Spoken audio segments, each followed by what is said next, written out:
Welcome to Tales, Tunes, and Tomfoolery starring Jerry Springer, along with Gene Galvin and me. I'm Megan Hills.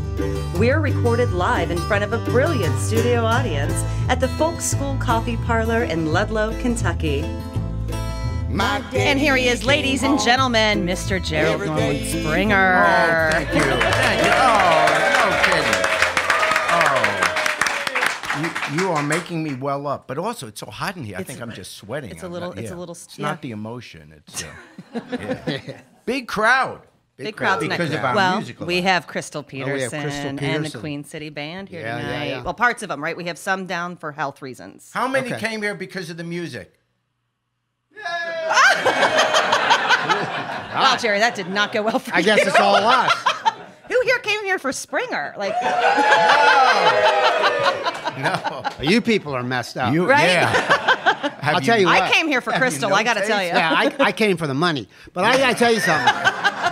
You guys, I was just saying that I have two goals in life, personal goals. One is I'm trying to get enough quarters for Social Security so I can have a dignified retirement. That's one. And number two, I'm busting my ass to finally hit minimum wage. Dream big. And if I could just hit minimum wage. We don't pay minimum wage, do we? No. I could be in trouble. Yeah, that's right. Well, I'm yeah. sure it's lower in Kentucky than Ohio. Oh. I think it is. Am I right? I say that Hold only on. in the nicest way. Yeah. Hey, by the way, Who's here to listen to Krystal again? yeah, right. You got McConnell as senator. Of course it's lower. Yeah, it is. You're hitting him out of the ballpark tonight, here, sir. Oh, it's unbelievable. But hey, at least Kentucky did really well in basketball. Where's Xavier? Just as good as Xavier. Oh, actually, a little better than Xavier. And Xavier's losing their coach? Do I want Is to that be happening? beaten up on the way out of here? Yeah. Hey, by the way, if you haven't seen it, you have to go to either. Oh, that's go to jerryspringer.com. That's probably the best place. Or you can go to YouTube or any number of places. Google it. Jerry Springer does hip hop. You have to see this. You really You do. have to It's see really this. something If you to haven't behold. seen this, you have to. Don't do it now because you'll mess up our bandwidth and we're on Facebook Live. Hello, Facebook Live. He's not lying. Please But don't. do it. Here's what it is. It's kind of mysterious as to where it came from. We're not even going to talk about that. Doesn't matter. But there is a Video of me. Yeah. Well, 10, 15 minutes. hip hop. Yeah. Well, I'm hopping because I've replaced my hip. That's what I do. But it's I do hip hop in a schoolyard. It's in costume. That's probably 30% of the joke. Yeah. It's in costume. Joke. Are you wearing No, I mean of the reverence of the performance? Yeah. No, but you've seen it, haven't you, Megan? Yeah, sure have. It is wonderful. It's a gem. I mean, when it comes to hip hop. You're But something. but the short of it is this: you see Jerry acting like he's got some moves, and that's pretty interesting. And then they say, some people around him say, no, you got if you want to do some hip hop, you got to come into the gym. Because Roman Vasquez, a guy from Los Angeles who was a hip hop dancer, former backup dancer for Christina Aguilera and others, so he's the real deal. And he and a couple of hip hop women dancers teach Jerry a hip hop dance, which he performs when it's over, right? It's mostly our movements, let's be honest. No, it is. I mean, I love you, good. Jerry, but it's mostly our movements. No, How it's many good. Jewish guys do hip hop? One. They allowed one. One to the right, one to the left. Hip hop. Now it is. It's It was a good very night. amusing. Yeah, Very it is. amusing. Check it out. It's You pretty got to good. see it. Hey, My rabbi's here tonight. yeah. Oh, Jerry's really is. Jerry's rabbi. Are you a cantor? Because you sing. Can you cant? Let's Is that what move it's on. called? Canting. I can't. Hey, Yes. you were on the show called Drop the Mic out in L.A. just a few days ago. Yeah. Tell us about that experience and how you did and who you were up against. Yeah, it was a rap contest. It's a pretty popular TV show for younger people. I'm not sure what station's on, but anyway, where two known people rap against each other. Extemporaneously, or Like is I it say, did you scripted? have to No, make this freestyle there, sir? There was no freestyle. Lucky there was any style. And I was rapping against Ricki Lake. Oh, wow. Well, That's fantastic. They pair they pair. God, that's How's great. Ricki Lake doing? And the crowd gets really into it. And now we taped it, and so I can't tell you Who won? But I will tell you, Ricki was a lot better than me. That doesn't mean she won, but it does mean Significantly better than Oh you. yeah, I mean they had too many words.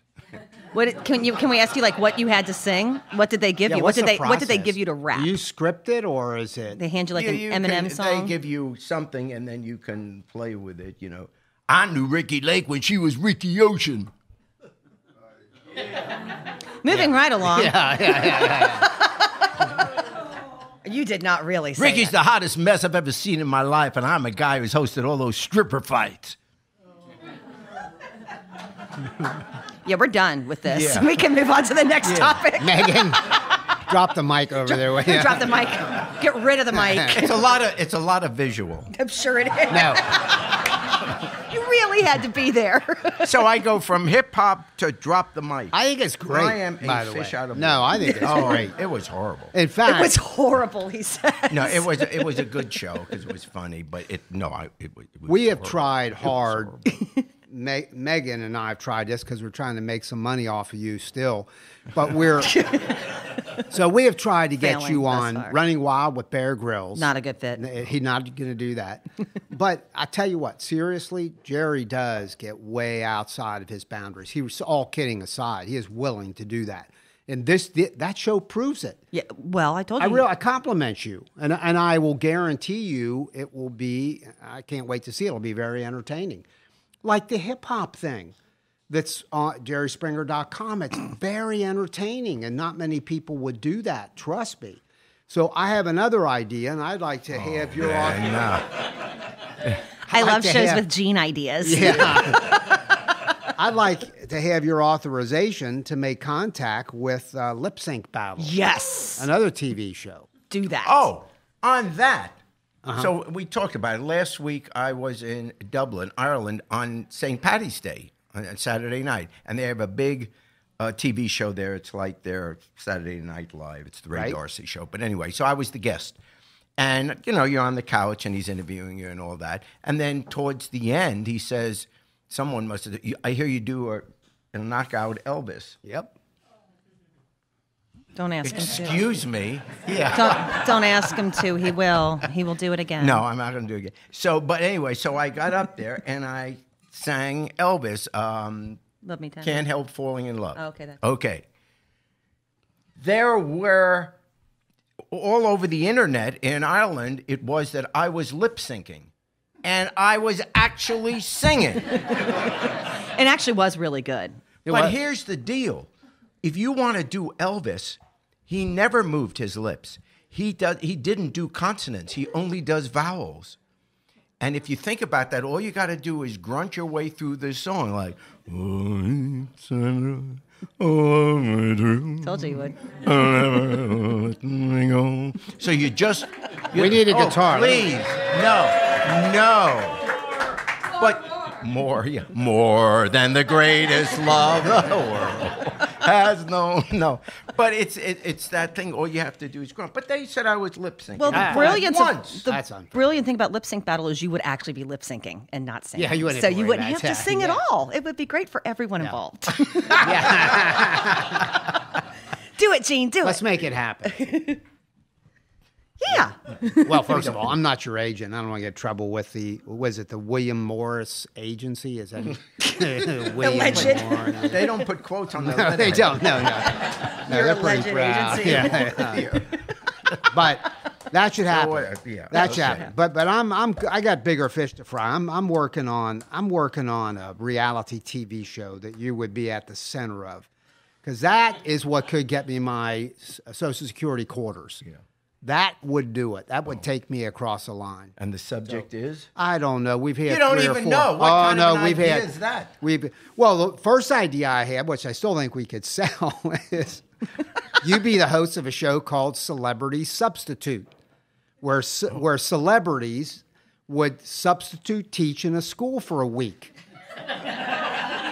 I'd watch that show. Would you watch that show? I'd watch it. I mean, you want to see like Snoop Dogg at some rich kid Catholic girls' school subbing.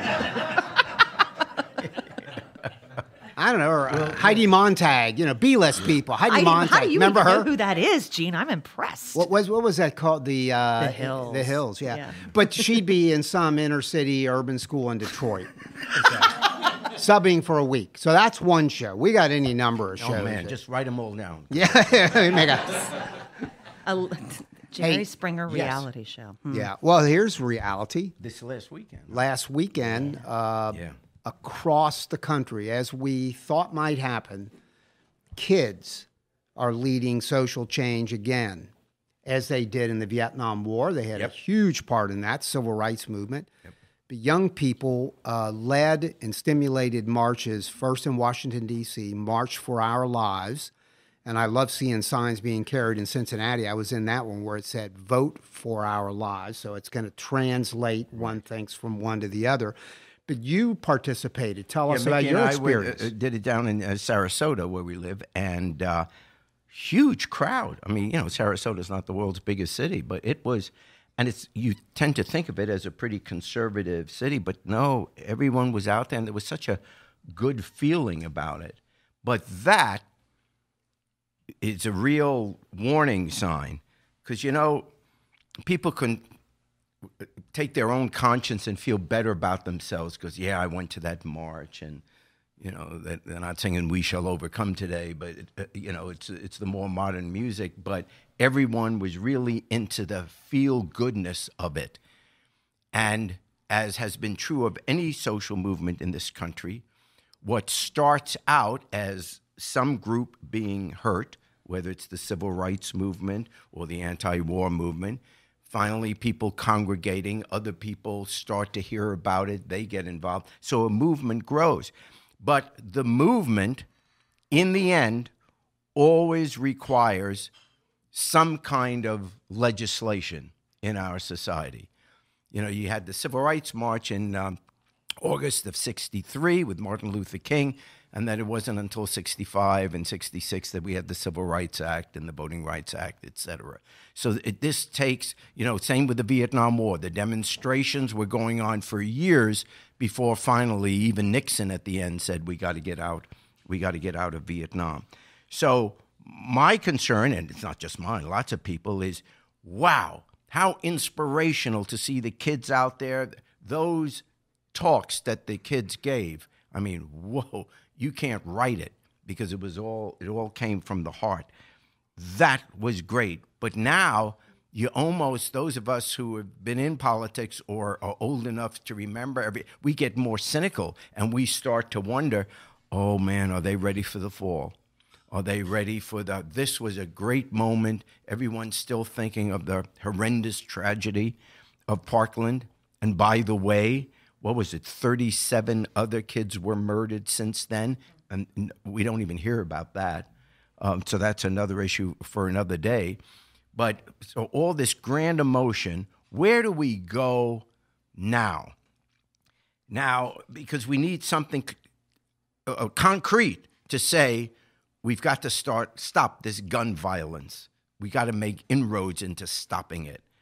So the retired Supreme Court Justice John Stevens just today had an op-ed piece where he was talking about, well, maybe what the next step should be is we should rescind the Second Amendment. Well, no. And the reason I say no, if you were starting the world over and we'd have no guns, wonderful. But you got to think of where you want to get to. And I think the damage that is done by talking about repealing the Second Amendment, you will suddenly get a whole host of people who do own guns and yet are perfectly reasonable and willing to have, we shouldn't have the assault weapons. There should be universal background checks. In other words, people that own guns that are reasonable and will support reasonable legislation, if we suddenly now come out and say, repeal the Second Amendment, the extremists are going to say, what did I tell you? They want to take away all our guns. And now we're going to have people coming out voting no, not trusting anything that we're trying to accomplish. So don't get on that bandwagon. It's not a plus. We're hurting our own cause. So that's the first thing I would say. You know, his heart was in the right place, but really he didn't think of the politics, which is not something he would think about as a former Supreme Court justice. But the politics are everything here. Now, on guns, our government does not reflect the will of the people. Why? Well, though most people, by the way, don't own guns. Whatever that statistic is, that 80% of the guns owned by 20% of the people or whatever, most Americans don't own guns, all right? And 98%, according to the polls, support universal background checks. You don't find any reasonable person saying there shouldn't be background checks. A vast majority support banning assault weapons or those devices which can convert a regular gun into an assault weapon. In other words, America, the American people, are way ahead of the government in terms of getting sensible gun legislation so we don't continue to be the murder capital of the world. But then how come if Americans want all this, how come they're not getting it? Well, they're not getting it because the legislation has to come from a Congress, from a Senate, and not vetoed by a president. But our government is owned by the NRA. And what I mean by that is they pour unimaginable amounts of money, even more than is a straight contribution. But through their people and through their lobbying, all kinds of money comes in to support their candidates. And 90% of their candidates are Republicans, including the president. And the money that supports them, and they will fund campaigns in primaries against you if you're a Republican and you support gun control. They're using their money to basically get every Republican there scared to death to go against the NRA. So they give all these, our thoughts and prayers are with you. And we ought to have a study done on this, whatever it is. So if we're going to have any movement on gun control in this country, whatever you think the most reasonable pieces of legislation are, and I've just said a couple, you have to change the Congress. And the reason is this. It isn't enough to say, get out and vote, because now I'm going to be partisan, and I think you must be partisan even if you're a lifelong Republican. If guns are your issue, this November, you have to vote Democrat. If you don't care about any improvement on the gun legislation, then go ahead and vote as you normally would. But if you are really concerned about getting serious gun legislation in this country, it can only happen if the Democrats get the majority in Congress. And let me explain why. It isn't just this impeachment thing, because impeachment is going nowhere. Even if you got a Democratic Congress that could vote impeachment, the Senate is not going to have 2/3, because that's what you need to vote them out. That's not going to happen. So, unless we find out something we don't yet know. So forget that. But the reason you have to have a Democratic Congress, for example, on gun legislation, is whichever party is in the majority in Congress or the Senate, they automatically get the Speaker of the House and the chairman of every committee. It is the committee chairman that decides whether you're going to have a hearing. It's the committee chairman that decides whether or not something can come out for a vote. So Democrats can have all these great ideas about legislation, and then the kids wonder, along with their parents, how come we never get to vote on this? How come we don't get a Congress that reflects the public? The reason is committee chairman won't permit the bills to be voted on. The day we have a Democratic majority Congress, we have Democratic committee chairmen or women, and then each of these pieces of legislation can be up there for a vote. And all of a sudden, NRA has less oomph, because all of a sudden, every American will see how you vote on this legislation. Don't you see? Your congressmen, they can get away with these nonsensical speeches and comments and that don't go anywhere. Why? Because they never really have to vote on it. You're giving them a free pass. So, if guns are really the issue for you, then this election, you become a one-issue voter. You want to go back later on to being a Republican, that's your business, your political philosophy, we'll debate that, that's great. But if you are serious about what these kids were saying, and not just, oh, wasn't it wonderful, and oh, that one speech with the 6.5 minutes of silence, and then everyone with tears in their eyes and all that, absolutely that was true. But it will get nothing done unless we have a Democratic Congress. Yeah. All right, we are a little packed in here tonight, so I'm going to ask Krystal Peterson to go ahead and come on up to the mic if she can find her way through the crowd, because we are packed like sardines. Can I ask my rabbi how I did for a sermon? Six. It got 6. A 6 out of 10? Out of 7. Okay. So like we said, Krystal is coming to the mic this evening, and we have some folks that are out because of sickness. Is that correct? Yes, that's right. So it's you and Casey tonight. Just me and Casey. Excellent. Well, tell us a little bit. We've heard from you recently. You guys were the recipient, most recent, from the Music to Life grant. So tell us a little bit about where you're going with that and what you're going to be singing for us tonight.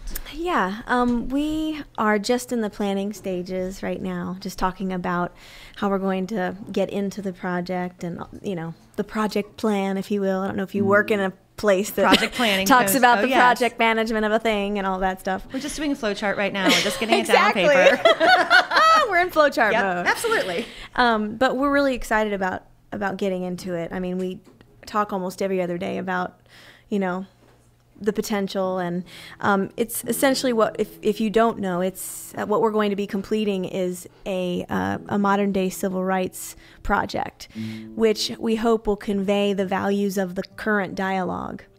And you're going to be working with the Cincinnati Underground Freedom Center, is that yes. correct? Excellent. Yes. Yeah. Very, very cool. And what are you singing for us tonight first? What do you want to do first, Casey? Okay. Yeah. So the first song we're going to do is the song that we did for the Music to Life people. It's just a song about looking for a better way to live, really, is what it's all about. A better way to live together.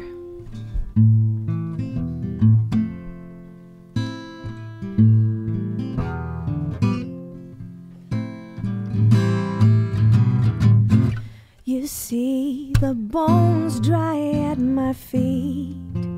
Why do you shoot before you speak? Leaving every street you keep weeping. You must hate answering to me. You are a modern Pharisee with your bloody eyes of greed while we're weeping now.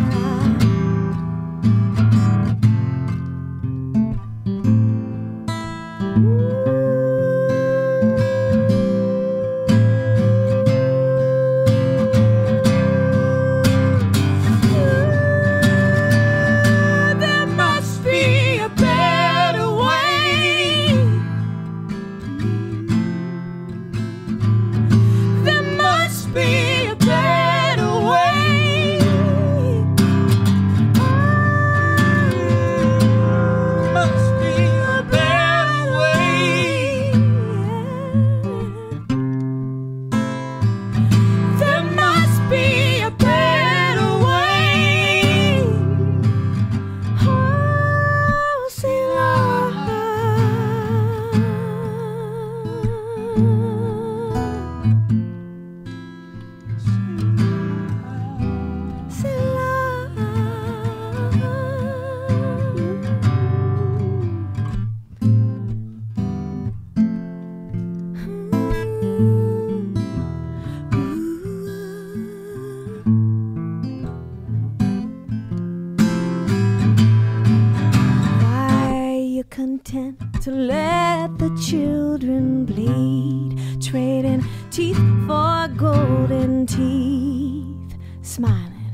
right at your deceit. Where's the healing you're killing? Soul for your sins, content to keep your angry walls within. 'Cause you're just mere men. I said you're just mere men.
So we've heard a lot about recently what you guys have been working on together for this Music to Life. So what else have you and your band been doing, Krystal, outside of everything with this podcast?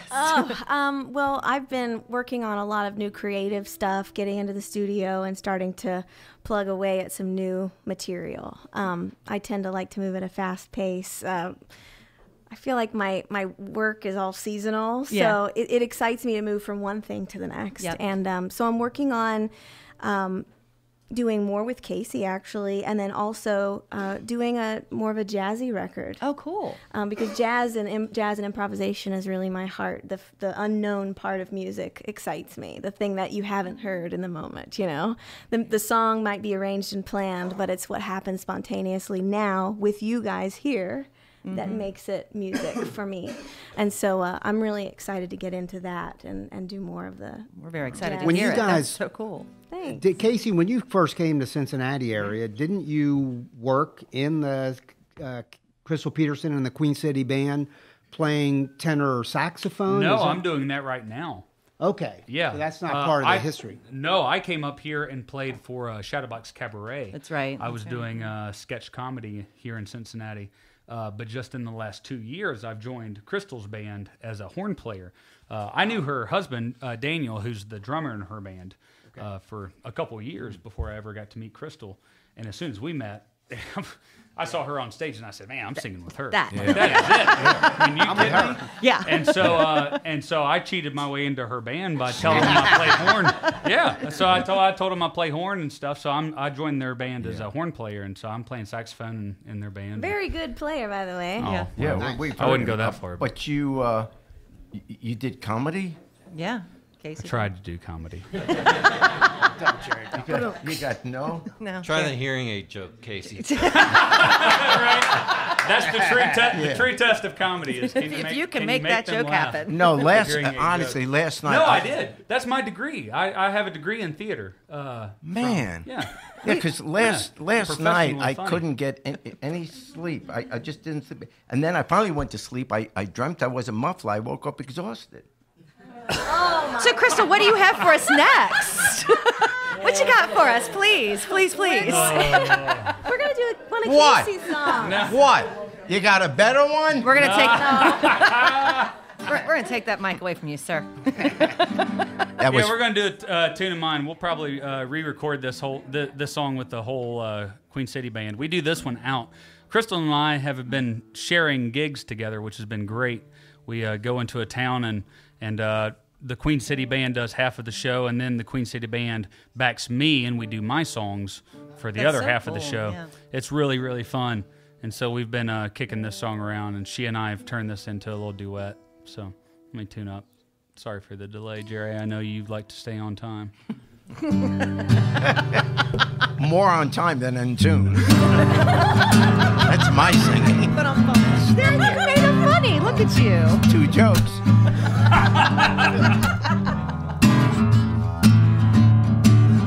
I hope I get paid extra for that setup I just gave you there. I could sleep neath an overpass. I could live on a boat at sea. Oh, but no matter where I live, I want you 10,000 miles from me. Yes, I do. If I should ever find my way to the middle of a foreign land, I would rest below the desert long before I'd ever ask for your hand. I'm gonna make my bed upon the dirty floor of a cantina. Catch the sand beneath my toes while drinking a bathtub of tequila. Baking in the sun till it's 109. Baby, go up through the snow to where the sun never shines. Since the day that you broke my heart, I've been crying, darling, what should I do? So baby, come tomorrow morning, I'm not gonna walk no floor over you. Oh, I mean it tomorrow, darling. Woo!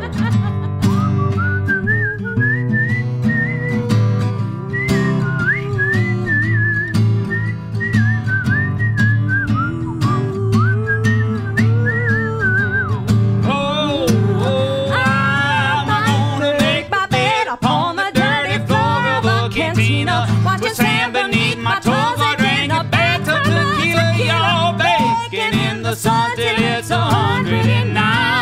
I'll go up through the snow to where the sun never shines. Since the day that you broke my heart, I've been crying, baby, what should I do? So baby, come tomorrow morning, I'm not gonna walk no floor. I said, come tomorrow morning, I ain't gonna walk the floor. No, come tomorrow morning, I'm not gonna walk no floor over you. I really mean it this time. Yes, I do,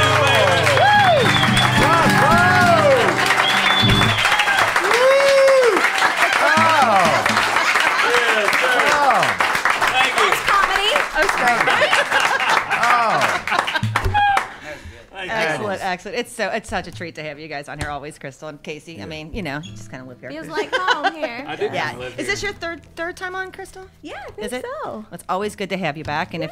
if you know the drill, I'm gonna sing with this one here. Yay! It's my favorite part. Yay!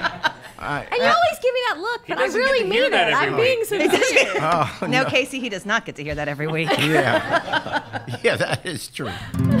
Down by the They're riverside. forming a union They're forming a union. to stop A singers union. it. Take it. I'm gonna drop the E instead of F. That's all right? fine. All right.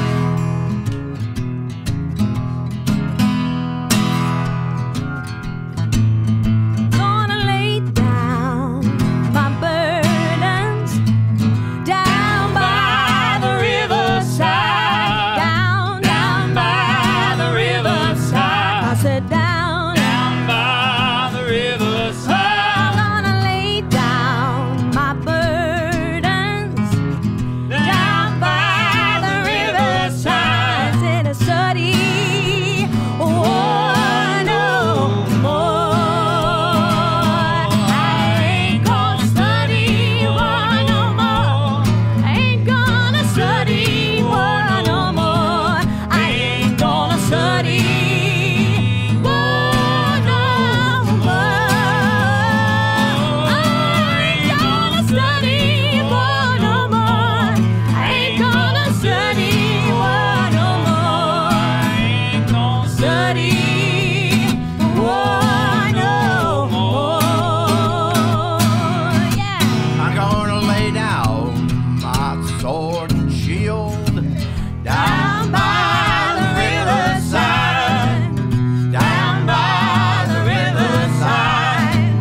Foolery, recorded live at the Folk School Coffee Parlor in Ludlow, Kentucky. Thanks to Patrick Kennedy for writing our opening song, and to you for listening. Check out our website at jerryspringer.com.